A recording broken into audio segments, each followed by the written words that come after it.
Aynakhal petrol পাম্পে তেলের সঙ্গে জল মিশ্রণের অভিযোগ।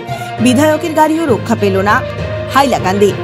জেলার আয়নাখাল পেট্রোল পাম্পে তেলের সঙ্গে জল মিশিয়ে বিক্রির গুরুতর অভিযোগ উঠেছে। স্থানীয়দের দাবি, দীর্ঘদিন ধরেই এই পাম্প থেকে তেল ভরার পর শতাধিক গাড়ির ক্ষতি হয়েছে। তবে এবার সেই একই ঘটনার ক্ষতি শিকার হলেন আলগাপুরের বিধায়ক নিজামউদ্দিন চৌধুরীও। গতকাল নিজের ব্যক্তিগত গাড়িতে আয়নাখাল পেট্রোল পাম্প থেকে তেল ভরানোর পরপরই সন্দেহজনক সিগন্যাল চোখে পড়ে বিধায়কের। পরীক্ষা করে দেখা যায় তেলের সঙ্গে জল মিশ্রিত হয়েছে।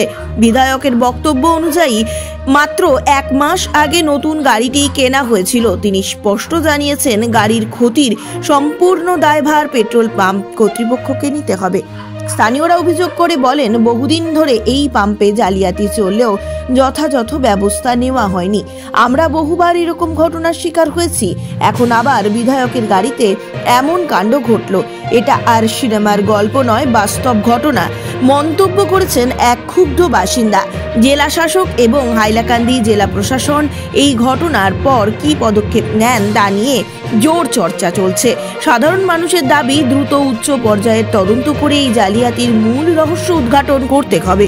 বিধায়ক নিজামউদ্দিন চৌধুরী স্পষ্ট জানিয়েছেন, একজন সাধারণ মানুষ থেকে শুরু করে আমার মতন জনপ্রতিনিধির গাড়িতেও যদি এভাবে তেলের সঙ্গে জল মিশিয়ে দেওয়া হয় তবে এটা বড় ধরনের প্রতারণা। প্রশাসনকে কঠোর ব্যবস্থা নিতে হবে। ব্যুরো রিপোর্ট, কুশি টিভি। আয়নাখাল পেট্রোল পাম্পে এখানে আলগাপুরের বিধায়ক। আচ্ছা, কিতা কইবা এখানে যে পেট্রোল পাম্প যে আপনার গাড়িটা এখানে বন্ধ? এই পেট্রোল পাম্প আইয়া আমার গাড়ি 5,000 টাকা তেল ভরছে। তেল ভরার মোটামুটি আমার গাড়ি ফুন্না যে তেল আছে জ্বলছে, জ্বলার পরে গাড়ি চলা বন্ধ হয়ে গেছে। গাড়ি পুরা সিগনাল দিয়ে পাচ্ছি, সিগনাল দিলেইছে গাড়ি পুরা গাড়ি মানে আওয়াজ করে আর লেখা উঠে যে এটা জল জল খালি গাড়ির মধ্যে লেখা উঠে। এর লাগে এই পেট্রোল পাম্প মানে জীবনের লাগে এটা বন্ধ হইতে লাগে। এই পেট্রোল পাম্পের আরো বদনাম আমি শুনছি। এখন পুলিশে এইখানে ইনকোয়ারি করে দেখা যায় এগুলা পেট্রোল পাম্পে নিজে স্বীকার পাইছে তারা যেগুলা জল। এটা প্রমাণিত হয়েছে।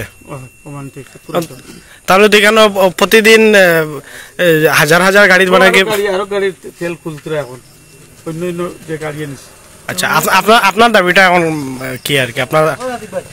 আমার দাবি হয়েছে কি, আমার গাড়ি সম্পূর্ণ যত টাকা লস হইব, গাড়ি নতুন গাড়ি এখনো মাত্র 1 মাস হয়েছে কিনা,